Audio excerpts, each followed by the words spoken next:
अब तक आपने देखा इलाहाबाद, झांसी, कौशाम्बी, ललितपुर। अब तक 36 जिलों से नुक्कड़ बहस और अब देखिए यूपी के आजमगढ़ से नुक्कड़ बहस। ये है समाजवादी पार्टी के मुखिया मुलायम सिंह यादव और आजमगढ़ इनका लोकसभा क्षेत्र है। आजमगढ़ जिले में विधानसभा 10 और लोकसभा की 2 सीटें हैं। 2012 के विधानसभा चुनाव में 10 में से 9 सीटें एसपी के पास हैं, जबकि 1 सीट पर बीएसपी का कब्जा है। आजमगढ़ में विकास की बयार तो है, लेकिन जमीनी स्तर पर कुछ खास नजर नहीं आता। चीनी मिल, मेडिकल कॉलेज, एग्रीकल्चर कॉलेज, 4 लेन सड़कें, पुल और लखनऊ बलिया एक्सप्रेसवे की अभी तक रूपरेखा ही तैयार हो पाई है। मुबारकपुर के साड़ी उद्योग पर मंदी की मार है। बुनकरों को पर्याप्त बिजली नहीं मिलती।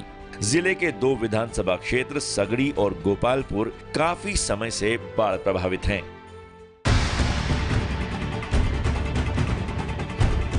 नमस्कार, मैं हूं उमेश पाठक। एबीपी न्यूज की नुक्कड़ बहस में आपका स्वागत है। नुक्कड़ बहस के लिए आज हम मौजूद हैं आजमगढ़ जिले में। आजमगढ़ जिला जहां से सपा मुखिया मुलायम सिंह यादव सांसद हैं। सबसे बड़ा साक्षर जिला होने के बावजूद यूपी के यहां पर नौकरियों के लिए कोई सुविधा नहीं है, रोजगार के अवसर नहीं है। ऐसे तमाम मुद्दों पर बात करने के लिए आजमगढ़ की जनता हमारे साथ मौजूद है और तमाम सियासी पार्टियों से भी लोग हमारे साथ मौजूद हैं। समाजवादी पार्टी के एसके सत्येंद्र साहब हमारे साथ मौजूद हैं, कांग्रेस पार्टी से बिलाल अहमद साहब हैं, बीएसपी से राम जन्म मौर्य जी हैं और बीजेपी से अभिषेक उपाध्याय जी हैं और साथ ही बीजेपी की बात करने के लिए वीरेंद्र सिंह जी हमारे साथ मौजूद हैं। सबसे पहला सवाल जो है वो बीएसपी पार्टी से, ये बताइए कि आप किन मुद्दों को लेकर के विधानसभा चुनाव में जाएंगे? आजमगढ़ के कौन से वो मुद्दे हैं जिन पर आपको लगता है कि बाकी सियासी पार्टियों को घेरा जा सकता है? देखिए, सबसे बड़ा मुद्दा तो समाजवादी पार्टी ने यह खड़ा किया है कि जो कानून व्यवस्था की यहाँ स्थिति है बहुत ही खराब है।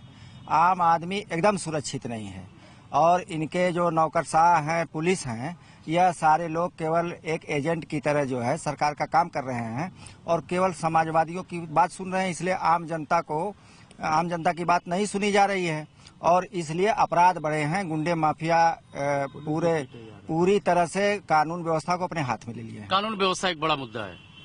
ऐसा कुछ नहीं है। पूरे प्रदेश में जो है विकास कार्य बहुत तेजी से कराए जा रहे हैं। उन मुद्दों को ध्यान लोग नहीं दे रहे हैं। ये चुनावी मुद्दा बनाया जा रहा है ताकि लोग इसको समझा सकें कि ये अपराध बढ़ा है। ऐसा कुछ नहीं है, अपराध घटा है पहले की तुलना में। अब विकास कार्य दिन पर दिन बढ़ते जा रहे हैं, इस चीज को बात में रखना है। साहब, इनका ये कहना है कि कानून व्यवस्था जो है उसकी हालत यहाँ पर ठीक है, विकास का कार्य हो रहा है। आपका क्या रुख है इस पर?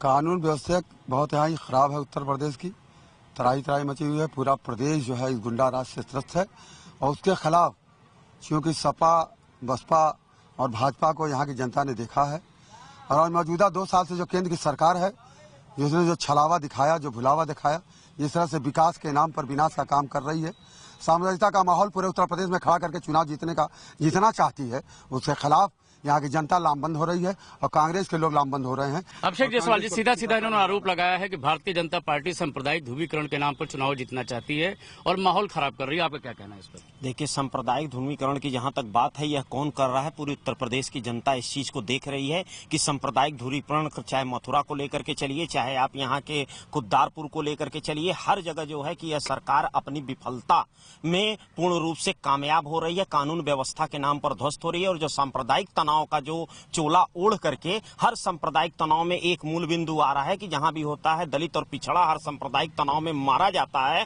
और दलित और पिछड़ों की सरकार यह बता करके जो राज्य कर रही है, यह मुखौटा पूरी तरीके से उतर गया है। आपसे जानना चाहेंगे वीरेंद्र जी कि जो चीजें यहाँ पर हमने भी देखा, कई जगह पर शहरों में जो सड़क है वो पहले से बेहतर हुई है, लेकिन ग्रामीण इलाकों की बात करें, कई योजनाएं ऐसी हैं जो कि सिर्फ प्रस्तावित हैं या जिनका शिलान्यास हुआ है।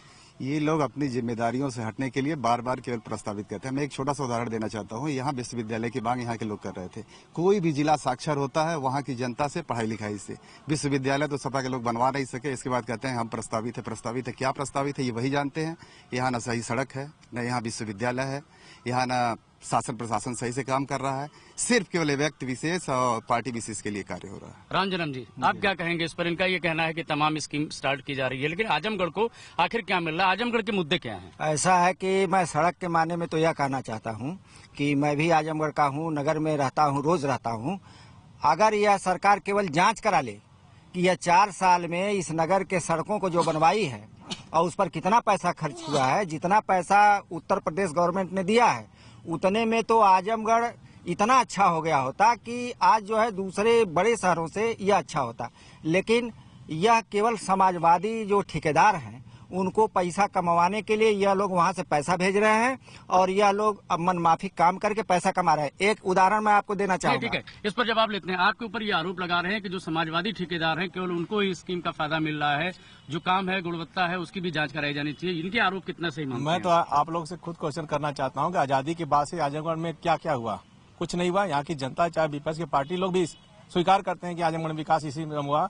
जब पैसा आता तो इस टाइप के आरोप हमेशा लगते हैं। काम तो हुआ, जहाँ जहाँ काम होता है वहाँ एक ही मुद्दा रहता है कि इसमें भ्रष्टाचार है, लेकिन काम तो दिखना चाहिए। हमारे यहाँ काम दिख रहा है। बिलाल साहब, काम दिख रहा है क्या? काम के नाम पर भ्रष्टाचार में डूबा हुआ शहर पूरा दिखाई दे रहा है।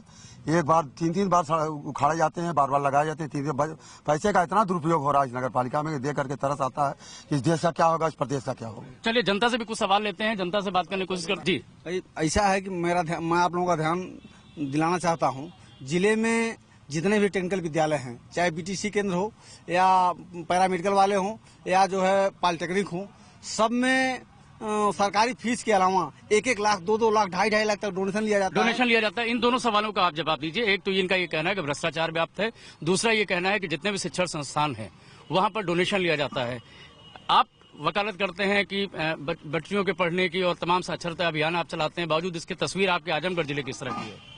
मैं तो सबसे पहले बताना चाहूंगा कि ये सब बातें जो है अगर प्राइवेट स्कूलों पर लगाई जाती हैं तो वहाँ उनके खिलाफ जो भी कार्रवाई होनी चाहिए सरकार करती है। जब कोई एप्लीकेशन पड़ता है, ऐसा नहीं है। दूसरा जी बताना चाहूंगा, हम लोग केवल विकास की बात करते हैं तो विकास केवल दिख रहा है आजमगढ़ में, तो यहाँ के विपक्ष को पेट में पच नहीं पा रहा है, इसलिए कुछ दूसरे अनलग आरोप लगा रहे हैं। चलिए वीरेंद्र जी, इतना बड़ा जितना ज्यादा विकास हो गया कि आप पचा नहीं पा रहे हैं? नहीं, विकास के नाम पे यहाँ जीरो है। विकास कुछ नहीं हुआ है। यहाँ पहले से विकास हुआ था, अब विकास के नाम से अधिक पैसा मंगा के अपनी जेबें भरी जा रही है। क्या आप कुछ कहना चाह रहे हैं? बारे में हम लोग सर, हमारा नाम लालजीत यादव, हम लोग सिविली नेशनल पीजी कॉलेज से हम लोगों ने कई बार धरना दिया और माननीय नेताजी ने ओबीसी के लिए बजट भेज दिया और अल्पसंख्यक के लिए भी भेज दिया, लेकिन पिछड़ा वर्ग और जनरल के लिए नहीं बजट उनका बन रहा है। कोई कह रहा बजट नहीं है। कर्मचारी के यहाँ जाते हैं हम लोग, अधिकारी के यहाँ जाते हैं, वो लोग आश्वासन देते हैं। डीएम साहब के यहाँ ज्ञापन दिए, हम लोग 4 दिन 5 दिन डीएम साहब के कार्यालय पर धरना पे बैठे थे, लेकिन कोई सुनवाई नहीं हुई। आपकी कोई सुनवाई नहीं। इसका एक जवाब आप दीजिए। इनका कहना है कि समाजवादी पार्टी की सरकार है,